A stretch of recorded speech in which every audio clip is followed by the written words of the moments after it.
Before we jump into today's episode, if you haven't already, go check out Ostrich. We're all about improving your financial literacy, financial well-being, and helping you get to where you want to be financially. And we've actually rolled out a really cool program that I'm excited to announce. It's called Shares for Shares.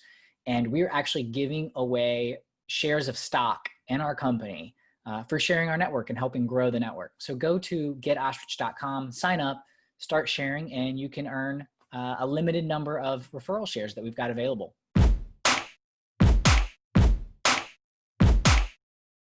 Hello, and welcome to Silicon Alley Podcast. Super excited you could join me today. I'm William Glass, CEO and co-founder of Ostrich, and of course, your host of the Silicon Alley Podcast. Now, on the Silicon Alley Podcast, I talk to entrepreneurs and top performers to understand what it truly takes to grow and scale a business.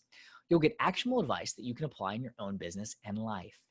Now, on today's episode, I sit down with Jeff Wald, founder of WorkMarket, an enterprise software platform that enables companies to efficiently and compliantly organize, manage, and pay freelancers, and which was purchased by ADP. Before I jump into his background and why I'm so excited for today's episode, if you have not already, subscribe and follow the Silicon Alley Podcast so you get notified when a new episode drops every Friday. If you hear something you like, share the podcast on social media and with others who you think would get value. So my guest today, Jeff Wald, in addition to founding WorkMarket, Jeff has also founded several other technology companies, including Spinback, a social sharing platform, which was eventually purchased by salesforce.com. Now, Jeff gets into a couple iterations of Spinback. The first version failed. Second version did not.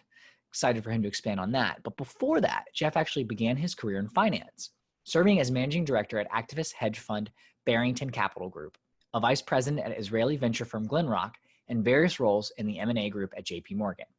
He's an active angel investor and startup advisor, as well as serves on numerous public and private boards of directors. Jeff holds an MBA from Harvard University and an MS and BS from Cornell University. He also formerly served as an officer in the auxiliary unit of the New York Police Department. Jeff is the author of The Birthday Rules and The End of Jobs, The Rise of On-Demand Workers and Agile Corporations. He is also a producer of the Tony Award-winning Best Musical, A Gentleman's Guide to Love and Murder, Slava Snowshow, and full-length feature Inez and Doug Kira, which has won Best Picture at various film festivals. Jeff is a regular writer in Huffington Post and Forbes and speaks widely at conferences and on television on startups and labor issues.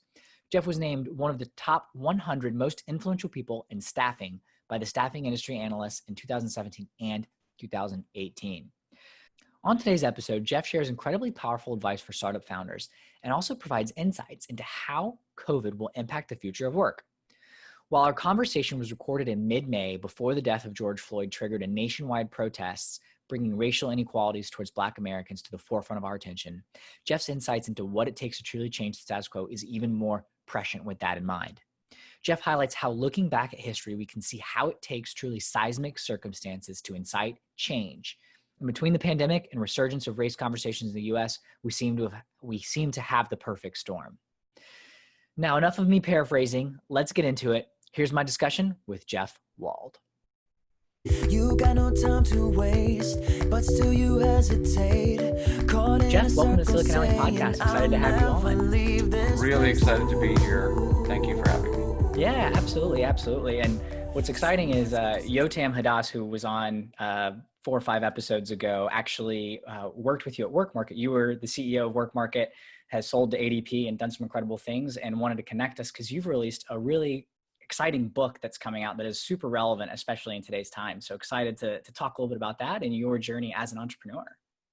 Well, Yotam was one of many people that we had at WorkMarket that made that exit possible. He's a tremendous, tremendous operator, great technology executive, and he had so much fun on your podcast that he put us in touch. So I'm super excited to be here. Yeah, absolutely. Well, Jeff, why don't we jump into it? So you have done a number of entrepreneurial things. You've had successes, you've had failures, but talk to me a little bit about that entrepreneurial spirit. Where does that come from for you? You know, it's interesting. It's not like I started out, as a kid and said, oh, I want to start companies. That is not how my journey unfolded. Okay. I came out of school and went and worked at JP Morgan, so one of the large global banks. And I did that because that was just the thing people did, if you could get that job.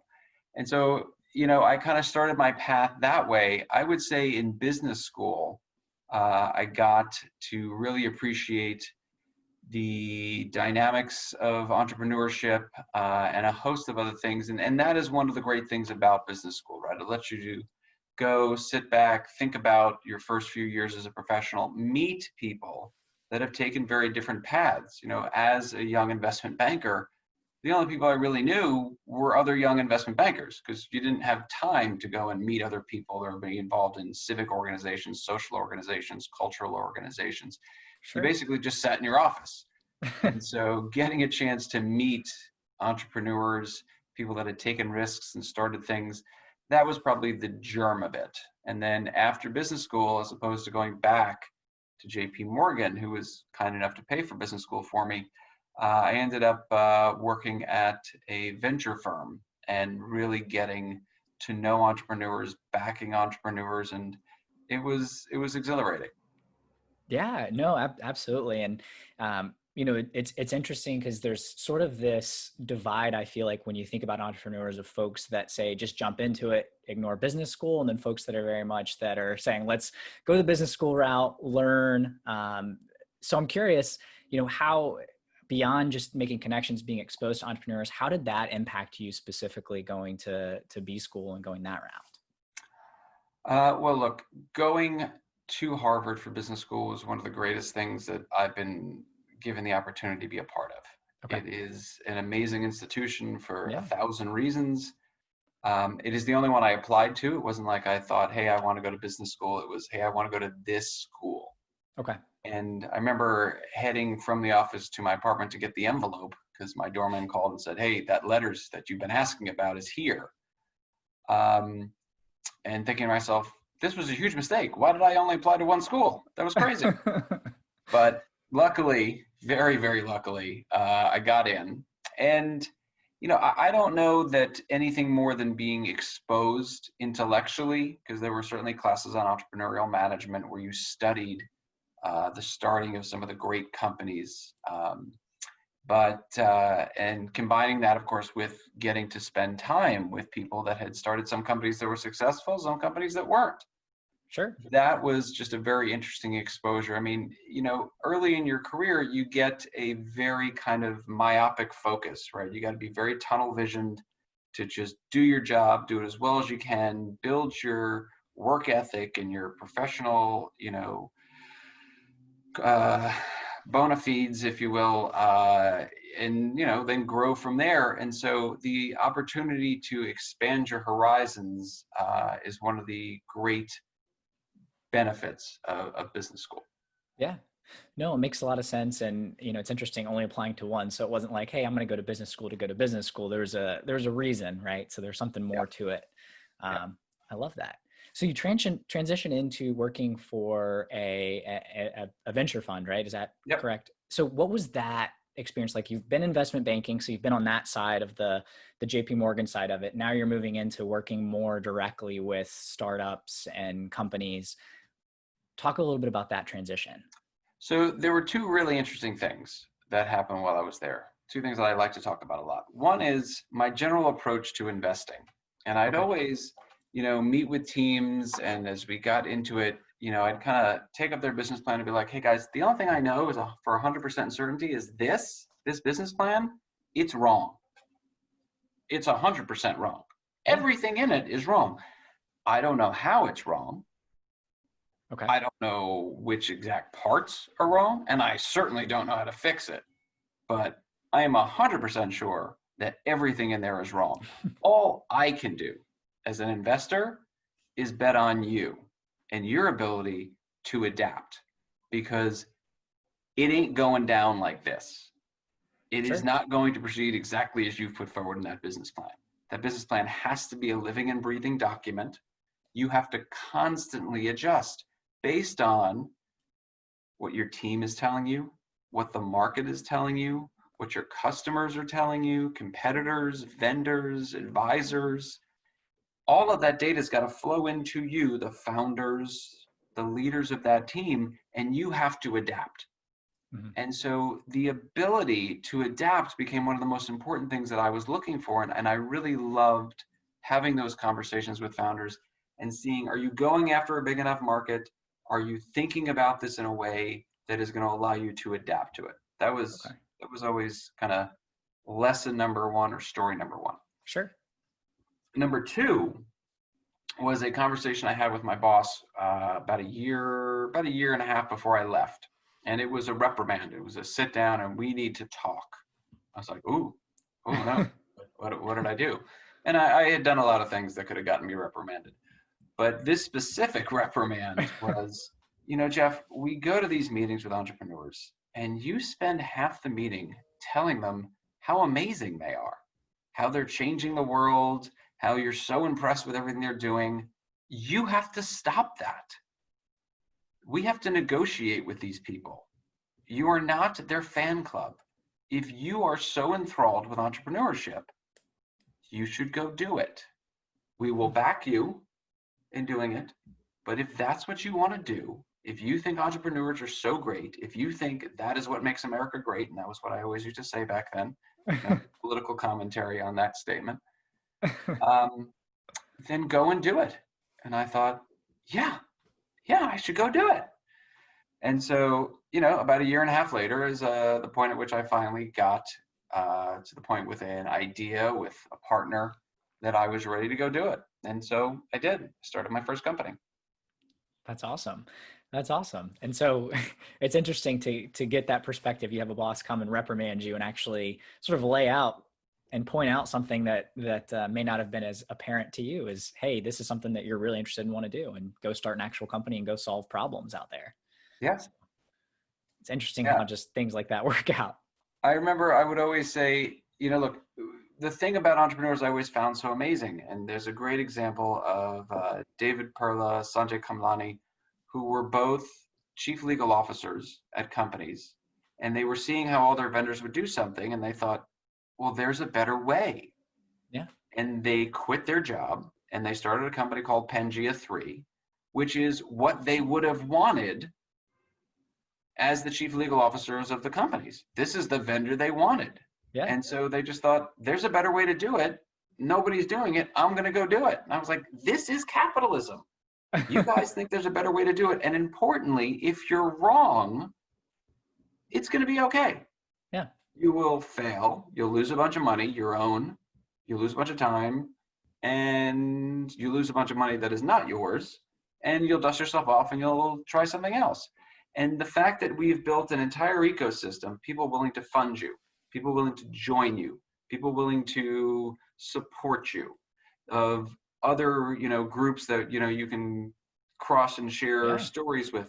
That whole ecosystem is incredibly vital to capitalism because it allows people to take those risks and push the envelope. And so those two specifically, I will always remember. And they built a big company, by the way, and had a big exit, and we all made a lot of money, and it was great. But they just saw a problem and said, you know what? There's nobody doing it. I'm going to go do it. Yeah. And that doesn't happen in a lot of other countries. It happens here. And that is just incredibly vital. And I love it. Yeah. No, I think that's really important, is being able to see a problem and go solve it. So is that what happened when it comes to starting your first business? And, the idea, was it a problem that you saw? And how did that play out with, your boss saying, at least a year and a half earlier, saying, we'll fund you? We ended up not taking their money. Okay. They did offer us money, but my co-founders and I decided to fund the business on our own because we thought it was such a solid idea that we don't need to give away any equity. That is a massive mistake for all of your listeners. Do not ever do that. I can't emphasize that enough. I'm sure you think it's the best idea in the world. It isn't. Don't fund it with your own money if you don't have to. So that business was the ability to share products through the social web. And so was it a problem that existed in society? I'm not sure that I would say that it was a huge societal problem. Okay. What was happening at the time, this was 2006, a lifetime ago, is that people were copying URLs and pasting them into emails or pasting them into social pages or blogs, saying, hey, you guys should look at this product. Hey, I really love this product. Hey, this product's on sale. Mm-hmm. And we wanted to give them an easier way to do the exact behavior they were doing now. Right? So take an existing behavior, find a better way to do it. Better for the consumer, better for the retailer. And so we built a company called Spinback, and it was pretty good. We were, demoing the product, and we had I think there were 14 beta customers that were ready to join us as launch partners, and we were about to launch the company. And then my two co-founders sued each other, and the whole thing fell apart. And it was a huge disaster. There were only two of the three co-founders, myself and one other, that were funding the company. We had maybe 6 months before, raised a few $1 million from friends of mine and friends of the other co-founder funding the company. And I dug into my pocket and paid them back because I didn't think it was right that people that I'd known for my entire career lost their money because these two people couldn't get along. My two co-founders couldn't get along. So, but that was it for me. Like, those were my last dollars. And so I was broke. And it left me not only broke, but, super depressed. I didn't leave my apartment for a month. Somewhat evocative of the fact that none of us are leaving our apartments right now, but it was tough. It was tough. It's kind of the side of the startup world that people don't talk about. Yeah. That, statistically, when you're starting a company, 90% you're going to fail. And if you fail, what's that not going to mean for your future career or this, that, but what is it going to mean for you internally when that happens? And I just wasn't prepared for it. And I did not deal with it well. Wow. Like, how did you get yourself out of that hole? Because that is, especially if you're having success, right? It looks like demoing the product, you've got 14 partners signed on, things are going well. And then like two people decide that they just can't get along and it all comes crashing down. Well, I'll tell you, William, I still ruminate on it, even though, I've had much more success than I would have had that company's been successful and whatever. Yeah. I still ruminate on it. So there are a few things. One, first, I never talked about it. Okay. After it happened, obviously my close friends knew, but nobody else knew. And when I told people, and a few years later, we restarted the company with two new partners.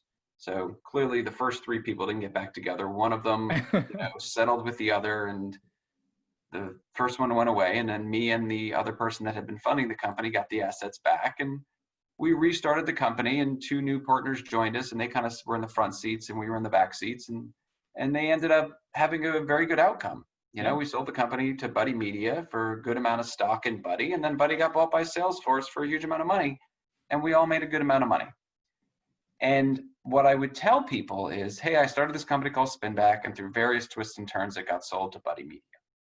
That was what I told people. I didn't say, hey, I started this company called Spinback, and it failed miserably, and it bankrupted me, and I got super depressed, and I had to go back into finance for a few years. And then we finally were able to settle lawsuits, and then I was able to restart it with two new partners, and then they really drove it and got it, and we got a big outcome. Yeah. I didn't tell that story. I just said, through various twists and turns, it got sold, to make it seem like I hadn't failed, because I was still embarrassed by that failure.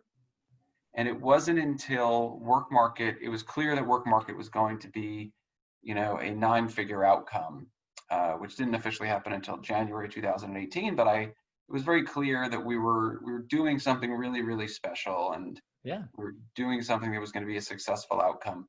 It wasn't until then that I felt comfortable starting to talk about the failures, which is to say that that's not real vulnerability, right? I wasn't vulnerable anymore because, we all have successes, we all have failures, and now I had two successes under my belt. So, but it, when I think about it, when I think about Spinback 1, as it is in my narrative, yes, you are right.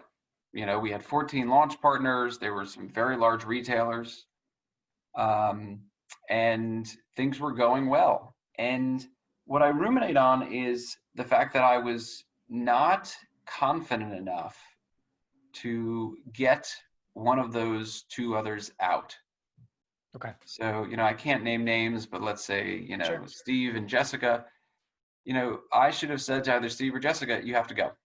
Yeah. You guys aren't getting along. This isn't going to work. And by the time I kind of mustered up the courage to do that, 6 months into their brawl with each other, they had both dug in so much that neither was willing to go. Whereas if I had done it in the beginning and just said, Jessica, you got to go, she would have been like, yeah, fine. I don't want to deal with this anymore. I'm leaving. Yeah. Hey, we'll let you keep some equity. You definitely blah, blah, but I didn't do it. And I didn't do it because of my own insecurities. And so I do think about that a lot, because look, that exact same idea got sold for a good amount of money 3 years later. So if we didn't have 3 years off, we really could have built something great there. Yeah. But we didn't do it. And that was part of the, depression afterwards. Was I knew if I were stronger, if I were better, if I were this, if I were that, I knew I could have prevented it. I could have saved the company. And so I still think about that. Wow. Yeah. Still to today. Yeah. No, it's interesting. And that vulnerability piece, you're right. I mean, everyone kind of smooths over their narrative, right? People don't want to say, hey, you know what, I failed. And especially when it's in a situation where if you would have been able to take action and approach that conversation earlier, you could have potentially prevented it. Yeah. So yeah, that's tough. It was tough, but you know what? In our world, as you know as well as I, you get knocked down again and again and again, and you just have got to pick yourself up, dust yourself off, and keep going. And so maybe you lay down in the mud for a beat or two, because it's a bigger knockdown sometimes than others. But in our world, you just have to get up. You don't look for that hand and reach for that hand to help pull you up. It's you. You got to pull yourself up, take your licks, bandage your wounds, and keep going. When you think about the best advice that you've received, can you expand on that a little bit? Sure. I always talk to entrepreneurs, whether it's at ERA, one of my favorite, and I think the best incubator, accelerator out there, or at Columbia or NYU, Fordham. I will talk about, the kind of startups rules of three. The three best pieces of advice, the three biggest mistakes, the three this, the three that. And so the three best pieces of advice that I ever got, one is that startup founders solve catch-22s. There's always that notion of, if we could raise more money, we could get more customers. Or if we could do this, then that would have happened. Yeah, great. So figure it out. I don't know how, just figure it out. Clearly, if you had more customers, you could raise more money. And clearly you are not raising money, because just figure it out. Yeah. Go and just figure it out. That's number one, is that startup founders basically just find a way. Okay. Two is ideas are cheap. The will to execute is expensive. And, every time I talk to an entrepreneur and they're like, oh, I can't really tell you what I'm working on. I'm like, that's dumb. You should tell people what you're working on. Whatever you thought about, it's not unique. Don't, stop patting yourself on the back. It's not that great an idea. Somebody else has had it. 50 other people have had it. It's the will to go and do it and persevere and push through and get it done. That's what's expensive. That's what a lot of people don't have. And then the last is my favorite piece of advice. And it's one that every time I mention it, somebody in the audience is like, oh, I have a bracelet that says that. And it says, the key to life is getting knocked down 7 times and getting up 8. And I think it's in pulling yourself up 8 times. Yeah. And I think it's so great because it's so evocative of a few things in startup life. One is that you get knocked down again and again and again. It's just what we signed up for. And it's going to happen. You're going to lose a customer. You're going to lose a team member. This investor is not going to sign on. The site's going to go down. It just happens again and again and again. And so the numeric component to me is super important because it illustrates that it happens again and again and again. Mm-hmm. Second is that it's so, you can really picture this person getting knocked down into the dust and having to pick themselves off, dust themselves, pick themselves up, dust themselves off, and keep going. And so I just love the imagery of the statement. And the third reason I love it is that it's just bad math. If you get knocked down 7 times, you would get up 7 times. I don't know why it became knock down 7, get up 8. I mean, you don't start on the ground. You start on your 2 feet and you start your journey, and then you get knocked down, you get up. So it would be 7, but for some reason, this has evolved to knock down 7 times, got up 8. And I don't get it. Yeah. Maybe it goes back to that first one where you gloss over the story a little bit. So it doesn't feel like you've, Fair you point. failed in the moment. Fair point. No, I love that. I love that. The catch-22. Yeah. If this happened, if this, only this, and you hear that a lot when folks are reflecting on why things didn't work out. And it's like, well, yeah, you've just got to go solve it. So yeah. I'm curious, how have you applied the rules of 3 in your experience? Especially after having to do that with your first venture. So, look, I've certainly talked to everybody about the things that I'm working on. Yeah. I will tell you that the ideas are cheap notion has been something that I've thought about a lot. And every time, people say, oh, what kind of things are you thinking about next? I'm like, oh, let's sit down. I'll go through them with you. I'd love your feedback. Because to the point of the business plan is wrong, there is no world in which Jeff Wald on his own, sitting in his office, or in this case, apartment, thinking about an idea is coming up with the perfect business plan. There is a 0% probability of that. But Jeff Wald talking to 100 people who understand that space, who understand startups, who maybe understand software, that understand purchasing, that understand whatever, now I start to increase the probability that that business plan is going to succeed. Yeah. Because I'm starting out at a 0% probability.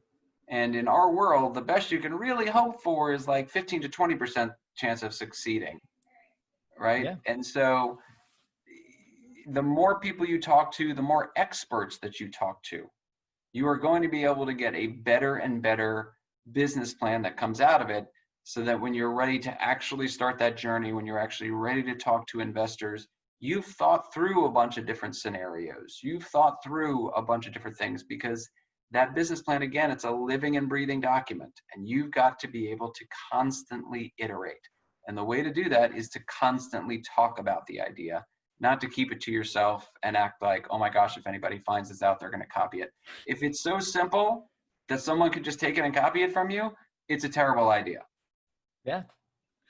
No, yeah, that's so true. And I think that's something that, especially early on, as if you're just starting off, you're worried about your idea and someone stealing it. And what if someone takes it? But yeah, your ideas are a dime a dozen. Like, everyone has ideas and have thought about, oh man, I remember when, my mom or dad thought about that product, and it was something that you see on As Seen on TV or something like that, and it's just some little knick-knack type thing. And of course, but the execution side is what's so challenging. And 100%. I love that. I love that. So talk to me a little bit about, getting back to your story. You have this successful exit, and then you move on. What's that next step that leads you to WorkMarket? So it was actually the same guy that I founded Spinback one with, that he and I, partnered with these 2 new people to found Spinback 2. He and I founded WorkMarket together. A guy named Jeff Leventhal, who I can mention legally, who is a dear friend, who is, I would say, one of the best entrepreneurs that the world has seen. I mean, he is the archetype entrepreneur. He is brilliant. He is charismatic. Yeah. He is visionary. He is phenomenal. And so he and I had been talking about this idea for WorkMarket for years. Okay. We've been going back and forth about it. It is not vastly different than a company he had built before called OnForce. It's just, here was OnForce, and here is what could have been done with OnForce, if only they had thought about it from day one. So we had kind of what we called our land of no. All the things that OnForce had to say no to, we wanted to be able to say yes to. And OnForce was one of the first labor marketplaces to be built. It was very focused on IT services, and customers would come to OnForce and say, hey, can you do on-demand labor in a marketplace that's not IT services? No. Hey, can we bring our own IT service contractors and not just use the marketplace? Can there be like a private area? No. And there were a host of other things that they had to say no to. And we just thought, well, the fact that they had to say no means that they have a very, very small addressable market. If we are able to say yes to that, we've got a much bigger addressable market. And so we set out to build something that could say yes to every company's need to manage on-demand labor. Okay. And that was one of the many kind of kernels of the idea that became WorkMarket. Gotcha. Yeah, and so that goes back to talking and having these conversations, it sounds like, throughout the years of, ideas as you have them, and really expanding on those and having those conversations that led you to WorkMarket. So it's interesting because this ties directly into the book as well. And I'm curious, like, now that you've been really focused on HR and the future of work and how things are changing, especially on demand labor, I'm really interested to get your take on where we're headed, what the future of work looks like, remote, all that stuff. Cause it's just, things are changing so rapidly, especially within COVID. And, I'm curious if WorkMarket's going to be able to address some of those problems and be at the forefront of that. So look, WorkMarket is enterprise software that enables corporations to organize, manage, and pay their freelancers. And so will companies, as the world returns to normal, God willing, sooner rather than later, engage more freelancers than they were before the crisis? I think the answer to that question is yes. Yep. They will speed up the engagement of a variable workforce because they just went through tremendous pain adjusting in real time to a fixed labor cost. Yeah. And so that is something I feel confident of. Now, when I think about the book writ large, I should tell you the book, I started writing this book 6 years ago. Okay. It took me 6 years to bring this book to market. A part of that is the fact that I'm just, this is not my day job. It's not like Sure. I just sat there and focused and wrote a book. I had a company to build. But that is to say that the book has taken a bunch of evolutions, but its core was always every conversation that I seem to have at conferences, on the phone with experts, quote unquote experts, is not rooted in two important things. One is, what is the history of work? Because history does tend to repeat itself. And there are very important reasons why history repeats itself. Point one. Point two, they were not very rooted in data. For people to make the statement, which was when I founded WorkMarket, there was this general statement. On-demand labor is going to become 50% of work by 2020. Everybody was saying that. Everybody in the world of work was making that statement. And I'd look at the data and I'd say, why is everyone making this statement? Yeah. This statement is nonsensical. There is no way that on-demand labor will become 50% of labor. But that was the narrative. And that was very frustrating to somebody that is very data-driven. And so I thought, all right, I'm going to write a book to put in place the framework in which we should have the conversations about the future of work. What have we gone through in the past as workers, as companies, as a society? And what is really going on right now? What is the data? Deep dives on data. Because when we look at those two things, we can then make reasonable assumptions about how things will play out in the future. And so that was the basis for this book. And the on-demand labor force is just one aspect. The bigger aspect of the book became, as I was writing it, robots and AI. Yeah. Obviously, right now, the only conversation people want to have is how is COVID going to impact the future of work? And that is a very, very important conversation to have because changes are happening right before our eyes. Sure. One of the main things I talk about in the book is that large changes to social safety net structures and to a host of other things do not occur very frequently. Large changes to labor statistics do not occur very frequently. But they do occur during times of massive economic dislocation. Mm-hmm. And that's happening outside our windows right now, right? Yeah. That massive economic dislocation is occurring. So if there are going to be mass changes in the way we work, we will see them now. And so that becomes a very important context in understanding whether it's universal basic income, whether it's an entire restructuring of the way we classify workers. The only time those things can really happen is now. now meaning over the next 2 years, 3 years, however long this period of dislocation lasts. Yeah.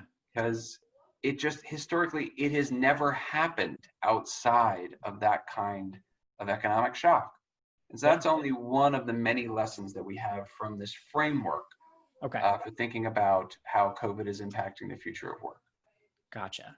No, that makes sense. And that's, I guess, more of the context is laying out this framework for how things might change based on looking at historical as well as the data that's coming in.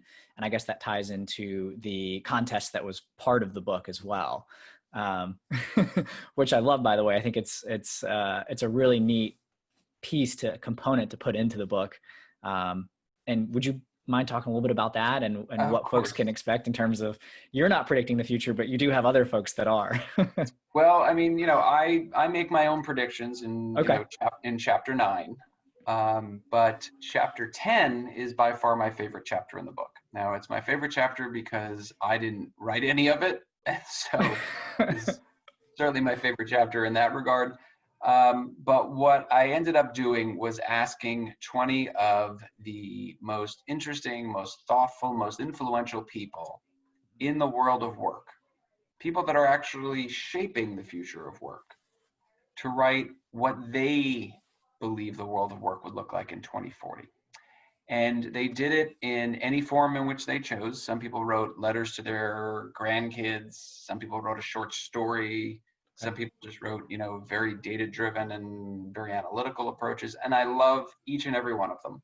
Yeah. And to create the right incentives around it, because, look, asking people to spend 30 hours writing, a bunch of pages for your book, it's kind of a tough ask, is I did it within the context of the Future of Work Prize. The Future of Work Prize, it's not formally announced. We're going to do a formal press release around this in another couple of weeks. Okay. We can talk about it here. The Future Work Prize is a $10 million prize that I am personally putting up for whichever of these luminaries, including people that ran the largest staffing firms in the country, the largest labor unions in the country, former government officials, heads of the industry associations, heads of HR at major global companies. Whichever one of them is the most correct in their vision for the future of work in 2040 will be awarded this prize. And so the unfortunate thing is that I have to wait until 2040 in order to award it. So, 20 years from now, we will have this discussion. There's going to be a big gathering and I will award this prize to somebody. But it has been a lot of fun to hear the 20 of them go back and forth as we do calls on it. And it's been super great to read their visions, because their visions are very different. We have some people that are very dystopian and think that, oh my gosh, all of this power is moving towards companies because of robots and AI, because of the concentration of power that we're seeing from a few players in each industry. They think that there is not a good world coming for workers. I don't happen to agree with it, but I appreciate the expertise that they bring in crafting their vision. I have other people that think it is a very utopian future where robots and AI are doing all of our mundane tasks and people can just spend more time with their families and more time at leisure. I have one person that literally wrote, it's about the same. It's not going to be the same. It'll be about as they are now. A little bit of change here, a little bit of change there. But he wrote much more eloquently than that. And he did write 10 pages about it. But his conclusion is, it's about the same. Yeah. And so it's super fascinating to me how these people who are, again, in my view, the smartest people thinking about the future of work all come to very, very different conclusions. Yeah. And so it is one of the messages of the book is that, the future is very, very difficult to predict. We can look at data, we can look at historic trends, but importantly, the future is ours to create. And so we get to choose what kind of social safety system we want, right? We have elections in this country and we choose the men and women that represent us. And we can send to Congress, to the state chambers, the state house of representatives for each state, the men and women that will create the social safety net that we want. We can create regulatory systems that force companies to let go of workers to retrain them for new jobs. we can choose all those things. I'm not espousing which one is right and which one is wrong. I'm just simply saying that we get to choose how this future plays out.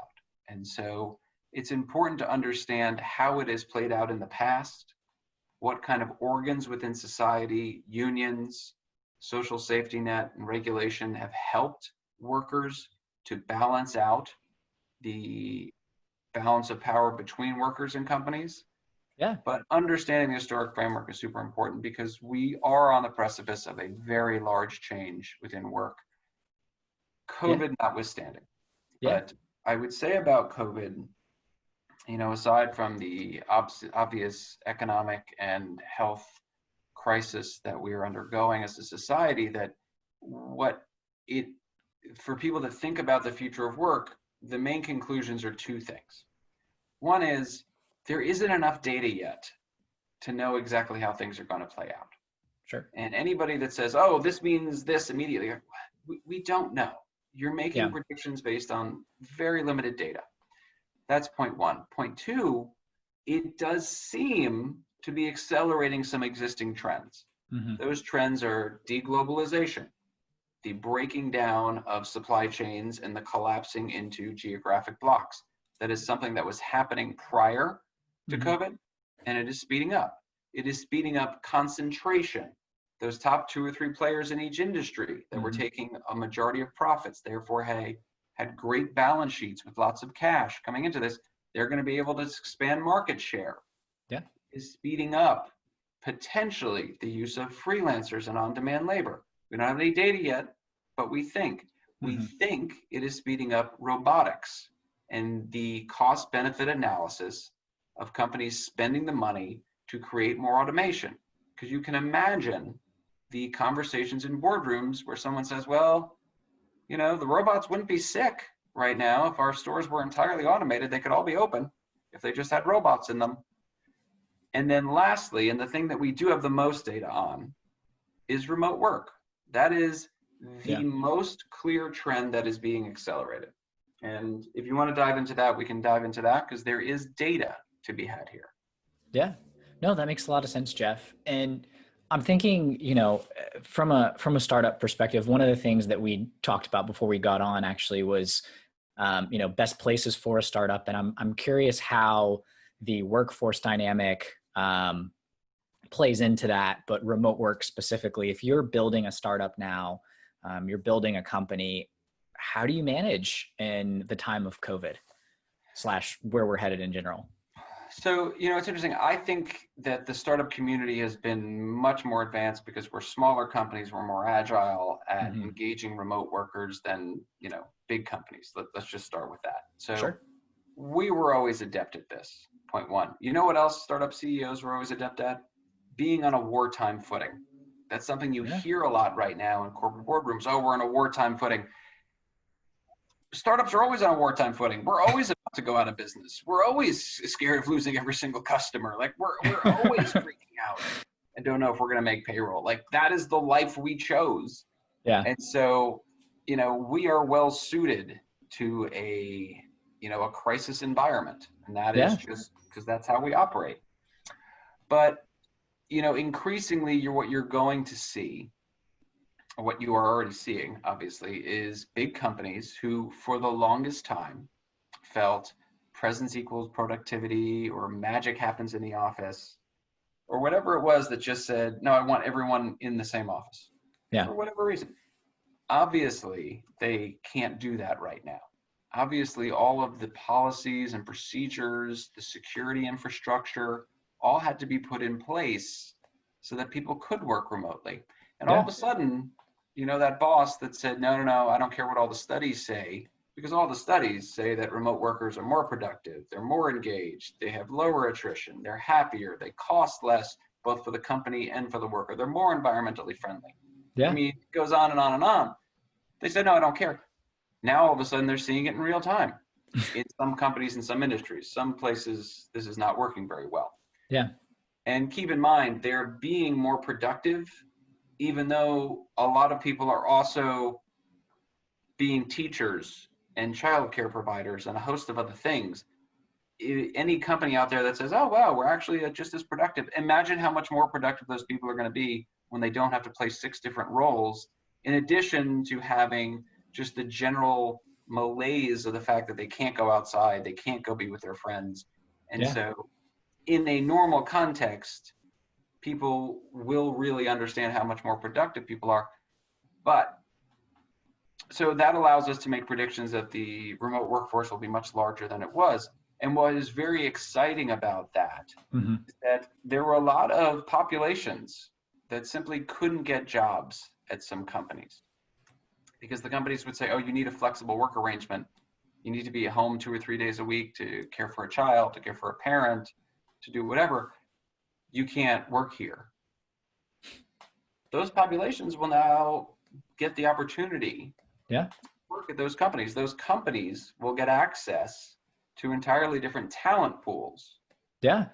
And those are good things. Yeah. No, absolutely.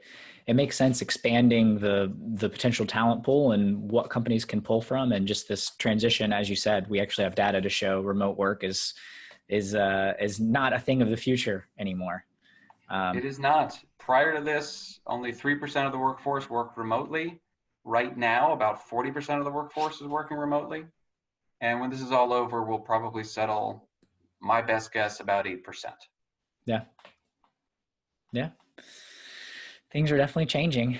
So I'm curious, Jeff, you've had all these experiences in terms of successfully selling multiple companies, working in a number of different industries, writing a book. How do you define success? What does success mean to Jeff Wald? Whew. Wow. Well, I didn't know we were going to go that deep. Well, success is not the fact that, our book with its pre-sales right now is #1 on Amazon in all the HR categories. That is not success. Success is not necessarily that, we were able to exit WorkMarket to ADP. It's not success that ADP is doing very well with the business and we were able to grow and continue to impact the world of work. Actually, not continue, massively more impact the world of work within ADP. I would say that when I look back on WorkMarket and the things that make me the most proud, that make me feel the most successful, are the stories of the people that came into WorkMarket, worked really hard, that I personally, that the company as a whole helped them, nurtured them, grew them, gave them more responsibility because they worked really hard and because they went through walls for us. And they are either still at WorkMarket and in massively better positions, more responsibility, more pay, or they have left us and gone to other companies. And now somebody runs marketing here, somebody runs client services there. I'm thinking of people that started out as an assistant, a secretary. I'm thinking of people that started out as a call center operator, right? And they were able to, because they worked hard and because they had great attitudes and said, give me more, I'm going to do everything I can. I want to learn, I want to grow. And they did. And so the thing that I carry with me, literally carry with me, because I have it saved in my phone, is an email from one of my employees' mothers who wrote, I don't know what you saw in my daughter. I don't know why it is you kept encouraging her and pushing her, but she now has a career, has paid off all of her student loans, and has this amazingly bright future. And I don't know what I can say to thank you for everything you've done for our entire family. And I got to tell you, well, I cry every time I read it. And the fact that we collectively at WorkMarket, me for whatever role I played, was able to take somebody who was so talented, but was never being given an opportunity. That's great. That's just everything to me. That means that I've been successful with WorkMarket, because we have not hundreds of stories like that. We've got tens of stories like that. And those people are amazing. And all we did was to give them the rope, and they swung. And they swung, and they are now off to much better adventures, much bigger adventures, and they will do great things. And the fact that we were a part of their journey has been amazing. Yeah. No, that's incredible. And I love measuring success in that way. And I'm starting to tear up just thinking about, that impact too. And I can see it on your face as well. So Yeah. I love that. What advice would you give to someone that was just starting out? They're just starting a business. They're early on. Like, what is that? And you've listed your rule of three, but in terms of like, what's the one thing to take forward? What would you advise someone today? It's probably just don't give up, with a caveat on that. You know, the company will succeed or fail based on you. You are the biggest variable in the equation as to whether or not the company is going to be successful. You're not the only variable, Yeah. but you're the biggest. And you pushing through those walls and you getting things done is, again, the biggest determinant as to whether or not the company is going to be successful. But the caveat is you've got to listen. You've got to listen to what's being said. And sometimes what's being said is stop. It's not going to work. Yeah. What you're doing isn't going to work. And maybe that means pivot. Maybe that means shut it down. I will tell you a story of a very dear friend of mine from business school. He happened to come from a very wealthy family, and so he was able to fund his own startup. And, for a few years he was going, and we'd get together once a quarter for lunch. And, at lunch he'd say, oh, we're doing this, and these guys are going to put money in, and it's so great, and this woman's going to join us. She's a huge executive here, and it's so cool. And I'm like, oh, that's awesome, dude. And then the next lunch, I'd be like, oh, what happened to those people? Oh, they're stupid. They don't get it. They didn't put money in, and she didn't join, and whatever. But now this person's going to put money in, and this person's going to join. And I'm like, oh, that's super cool. Next lunch, same thing. And at one point, dude, 2 years later, I said, look, at some point, it's not everybody else that's stupid. It's you. Yeah. You're stupid. You have to stop. You are just wasting money. If you can't convince anybody else to fund this, you should stop. Yeah. And he, got super mad and left the table, didn't actually pay for his lunch, which was, really doubly insulting. And, we didn't speak for 2 years. And we speak now, and he is actually still at it. I still don't really understand exactly what he's doing, and he still hasn't really made any progress. But, at some point, and I remember he said to me, I thought you were my friend. I'm like, I am your friend. That is why I'm telling you. Yeah. So, keep going, keep persevering, or maybe stop. Maybe it's not going to work, and you should stop. And there is no harm, no shame whatsoever in saying, you know what, this path isn't going to work. We don't have the resources to pivot. Let's cut it. Yeah. Cut it off. Let's give back the little money we have, and we'll regroup and we'll try something else. Yeah. That has happened time and time again, and there is no reason to go to the last dollar. If it's not going to work, it's not going to work. But try everything before you get to that point. But listen. Yeah. Pay attention to the data that's coming in.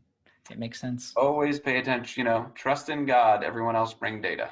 I love that. I know we've got a few more minutes. I want to ask you a couple quick kind of rapid fire questions. So Sure. The company that we built is focused on personal finance. So these are finance related questions. Okay. Jeff, how would you describe your relationship with money? I want more of it. Perfect. Biggest money mistake that you've made? The biggest money mistake I made was funding my startup myself. Why was that? Because it was foolish, it was hubris, and I lost all the money. And there's an entire system designed to fund people's startups. Makes sense. Makes sense. Best investment you've ever made? So there have been a few startups that are friends of mine that I invested in that have been 200x returns, and Wow. one is still on paper, but one was realized, and they were great.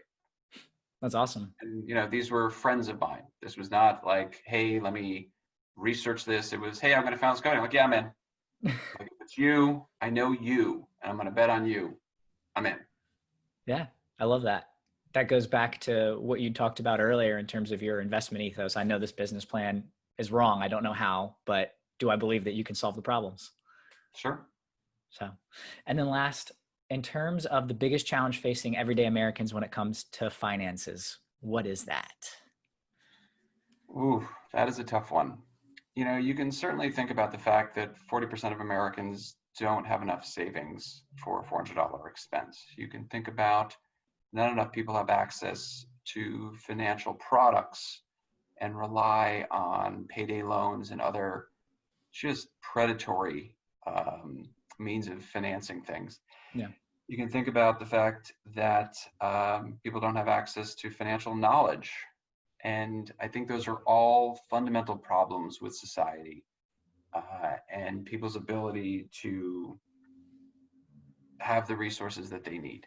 And so there are a lot of problems to be solved in the fintech world. And it will do not only well because there's so much need, but it'll be doing a lot of good because there are way too many people in our society that don't have the economic means necessary to make ends meet. And if you're willing to work hard in this country, you should be able to make ends meet and send your kids to school and have enough money to cover the expenses that come up. I think you hit the nail on the head there.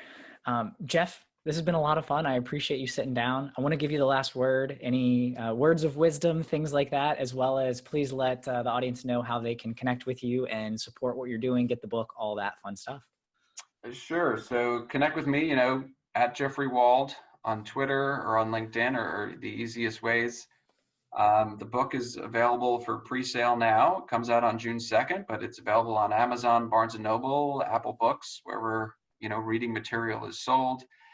And I would just say that, keep at it.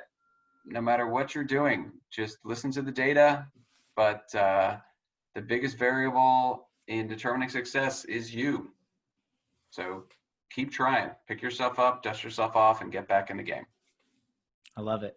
Well, thank you, Jeff. This has been a lot of fun. Thank you.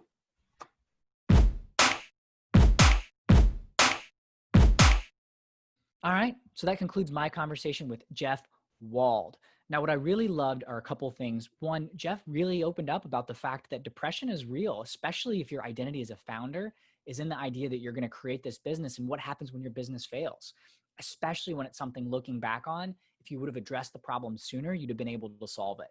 And I think that brings a really interesting point up of making sure to address problems early so that way they don't fester and become bigger issues. And, Jeff was able to recover and build Spinback 2 version 2 and successfully sell the business. So, I think I'm really impressed with that aspect as well of not only having that failure, but being able to translate that into still later success and going through having to get another job and go through that whole process and identity sort of crisis. So, I think that's really important. And the other piece is that Jeff and I had this conversation before everything with George Floyd and the conversation really rising to another level about race relations in the United States and the fact that Black Americans don't have the same opportunities as white Americans. And I think it's really important to note that between the pandemic and this conversation happening, if you look back on history based on what Jeff was talking about, these big changes that change the way that we do things only happen very infrequently. And we're definitely at that inflection point, it feels like, where there is going to be some major changes and we're going to be able to start to bring different groups into the fold, whether it's through remote work and accessing different labor pools and talent pools.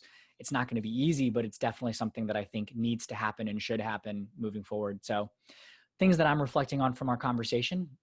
So I hope that you enjoyed today's conversation with Jeff Wald, and make sure that if you are enjoying the Silicon Alley podcast to like, subscribe, follow on social media, whatever platform you're listening to the podcast or watching it if you're on YouTube. And please share the podcast with others that you think would get value. All right. Thank you so much for being a listener. I'm William Glass, CEO and co-founder of Ostrich, and of course, your host of the Silicon Alley podcast. Have a great one. You got no time to waste, but still you hesitate.